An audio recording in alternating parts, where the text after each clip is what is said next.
Allahumma salli wa sallim wa barik ala sayyidina Muhammad wa alihi wa sahbihi ajma'in, amma ba'd. Yang kami hormati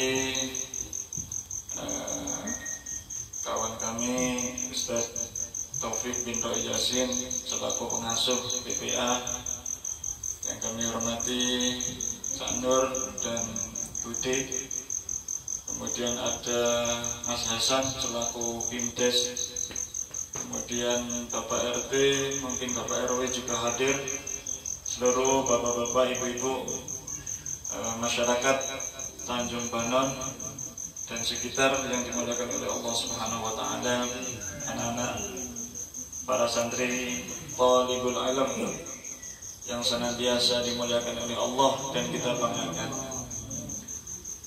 Pertama, kita harus bersyukur kepada Allah dengan ucapan Alhamdulillahirabbil alamin. Karena hari ini, saat ini kita dimuliakan Allah dengan sebuah hadis Rasul, huduru majlisi alimin afdalu min alfi rak'atin. Kata Rasulullah, hadir di majelis ilmu seperti ini lebih baik daripada sholat sunnah 1000 rakaat. Yang belakang, sholat sunnah 1000 rakaat kuat apa tidak? Bapak-bapak, kuat tidak? Tidak. Saya aja nggak kuat, Pak. Besok sebulan lagi kita sholat tarawih, berapa tarawihnya? 20 atau 8? 20. Itu saja gos-gos ya, ngos-ngosan kita. Ini hadir saja, ibu hadir tidak bayar, dapat kue nanti tapi ya jangan balik dulu. Kalau balik dulu tidak dapat kue. Hadir mendengarkan ngaji, balik dapat kue. Ini fadilahnya seperti sholat 1000 rakaat. Kemudian kata Rasulullah, wa iyadatu alfi marid, lebih baik daripada menjenguk 1000 orang yang sakit. Sampai hari ini selama hidup kira-kira sudah pernah menjenguk 1000 orang sakit? Tak pernah hidup kita ya. Padahal fadilahnya banyak. Pagi kita menjenguk, maka dosa kita diampuni sampai sore. Sore menjenguk, diampuni sampai pagi. Ya. Tapi jangan hanya menjenguk saja. Ya, paling jelek ya bawakan jeruk, ya kan? Masa kosongan kan? Kemudian berdoa supaya cepat sembuh dan minta doa. Karena orang sakit tubuh dekat dengan Allah. Kalau sehat seperti kita sering lupa biasanya, betul? Betul nggak?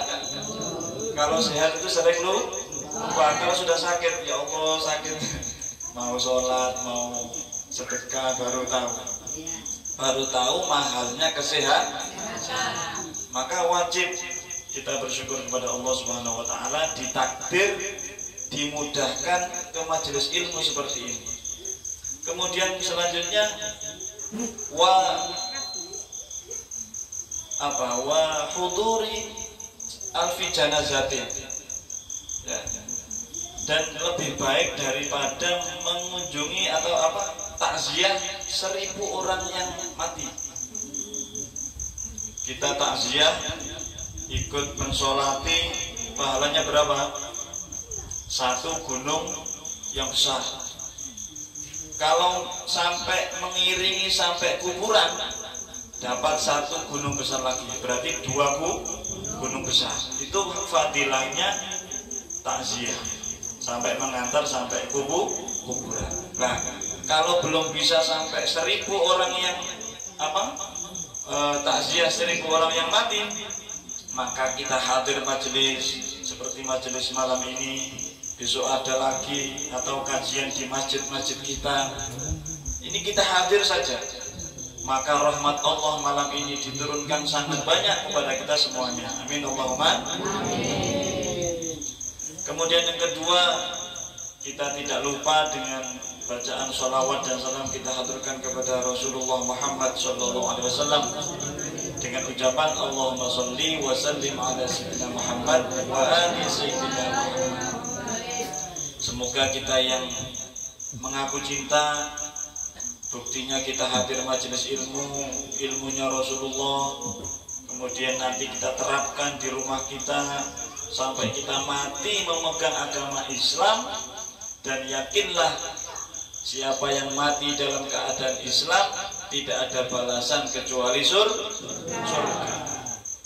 Kalau matinya tidak Islam, pasti neraka dia. Walaupun dari kecil Islam, ternyata ujung umurnya menyembah pohon sehari itu saja, maka dia dipastikan su'ul khotimah dan bisa masuk neraka. Makanya kita nggak boleh mencela orang yang maksiat. Ada orang yang minum-minum atau orang yang suka main perempuan misalnya, atau mabuk-mabukan tadi ya, itu nggak boleh kita celah, nggak boleh kita pojokkan mereka. Oh, kamu ahli neraka, saya yang ke masjid ini terus ini yang ahli surga. Nah, ini merasa sombong dia, karena umur kita itu nggak ada yang tahu mati baik atau mati jelek, hanya Allah yang tahu. Tetapi matan nasu ala ma'asya alaih, ya, orang mati itu biasanya seperti kebiasaannya.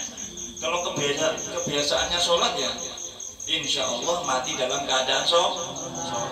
Kebiasaannya baca Quran, bisa jadi ketika baca Quran ini enak mati. Sering tahu kan di YouTube, Bu, ya, ada yang apa itu luar biasa, sujud pas sholat di pojokan, di soft depan tapi pojok. Ternyata sudah salam dia masih sujud terus, mati. Ini kan luar biasa. Ini berarti tanda-tanda dia husnul khotimah. Apakah ini yang kita harapkan, Bu? Seperti inikah yang kita harapkan? Mati baik? Pasti tidak ada siapa yang ingin mati ketika mencuri. Pas mencuri sudah dapat duit 1 karung, di tengah jalan mati. Mau tidak? Tidak. Ketika mampu-mampu, lantas siapa? Malaikat Israel di Sherlock temannya misalnya. Nah, ini tahu ada yang mabuk sudah tak ingat diri, ya, habis itu dicabut aja nyawanya sama malaikat, ya. Karena kita ini dalam Al-Quran diterangkan, innal mautal ladzi tafirruna minhu fa innahu mulaqikum. Ketahuilah mati itu, Bu, yang mana kita itu sering lari darinya. Lari tidak kita dari kematian? Lari tidak? Ibu kalau sakit ingin sembuh tidak? Berarti kan tak mau mati, betul? Saya juga sama. Saya kalau sakit ya pengennya sembuh, jangan mati dulu gitu. Begitu ya, Ustaz ya. Antum kalau sakit sama kita semua normal. Yang sakit pasti pengen sembuh. Kalau nggak pengen sembuh, pasti puskesmas tutup terus. Tak laku, kasihan, tak dapat gaji.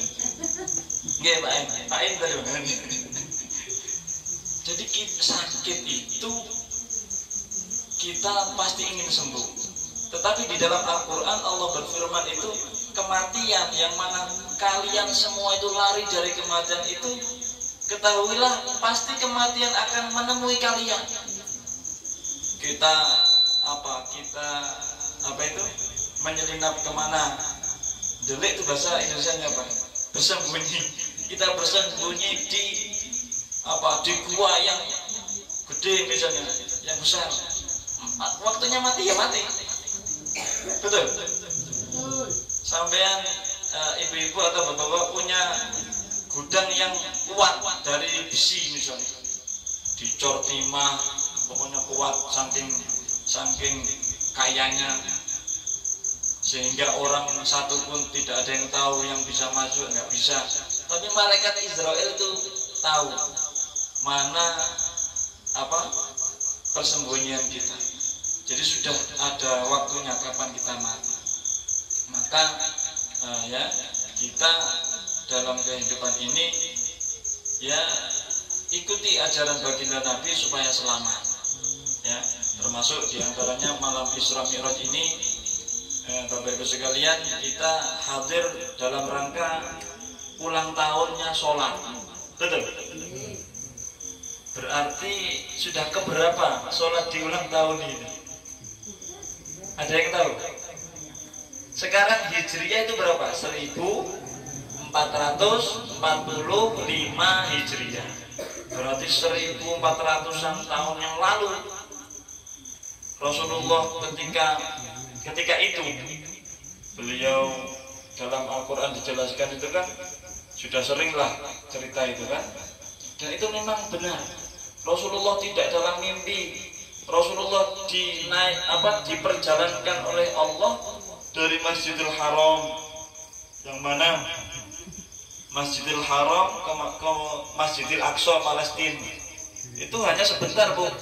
Kemudian naik ke langit 1, 2, 3, 5, 4, 5, 6, 7, kemudian ke Sidratul Muntaha, ke Baitul Izzah, ya.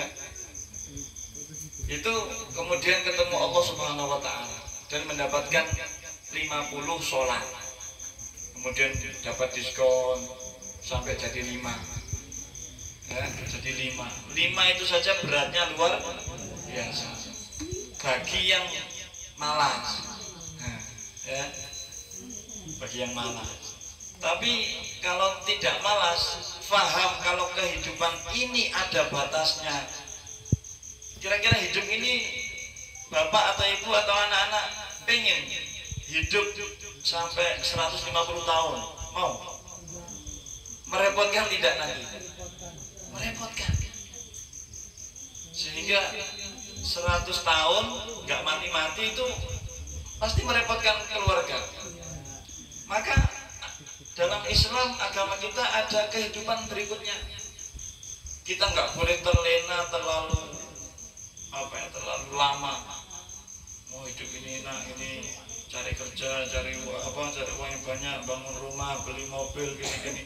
Lupa sholatnya, lupa zakatnya, ya, menyantuni anak fakir, anak yang kurang mampu, lupa. Sehingga di kuburannya juga menjadi orang yang rugi, bahkan di akhirat juga akan merugi. Oleh karenanya ulang tahun sholat yang ke 1900 ini, ayo kita ulang tahun ini yang benar-benar ulang tahun. Jangan hanya sekedar seremonial seperti ini, tetapi bagaimana di kehidupan kita ini sholat adalah barometer kehidupan kita, ukuran hidup kita. Karena dikatakan, ya, siapa yang ingin dijaga Allah, maka jagalah Allah. Maksudnya jagalah kewajiban kepada Allah. Kewajiban yang langsung diterima Allah, yang diterima baginda Nabi dari Allah adalah sholat. Makanya dalam forum majelis ilmu yang berkah ini, saya ingin mengutip hadis Rasulullah yang agak panjang, ya. Ini ngaji, Bu, saya nggak bisa ceramah. Maunya saya sini tuh silaturahim, kemudian ya pengen ngaji sebenarnya sama anak-anak, kangen juga sama ibu-ibu, sama bapak-bapak. Alhamdulillah ketemu Pak Jamali, ketemu Pak Nur, ya. Alhamdulillah. Nah ini nanti jadi ilmu kita nanti semoga berkah, ya. Bismillahirrahmanirrahim. Man hafadhu ala sholawatil maktubah akramahullahu ta'ala bi khamsi karomat. Siapa saja yang menjaga sholat 5 waktu, maka Allah muliakan dengan 5 hal. Allah muliakan dengan 5 hal. Jadi 5 ini jangan sampai lepas, ya. Kalau ingin hidup kita nyaman, hidup kita tentram, rezeki ngalir terus, tidak ada batasnya, masalah ada solusinya, jagalah sholat 5 waktu. Apa kemuliaan 5 itu? 1. Nah ini, yurfa'u anhu dhikul aishi, kata Nabi ini. Info dari pusat. Kata Gus Ikdam kan begitu. Siapa yang sering lihat Gus Ikdam di YouTube atau FB? Saya nggih. Ya, kula berarti termasuk jamaah SD-nya loh. Jadi beliau Masya Allah malam Jumat seperti ini ribuan yang datang di Blitar.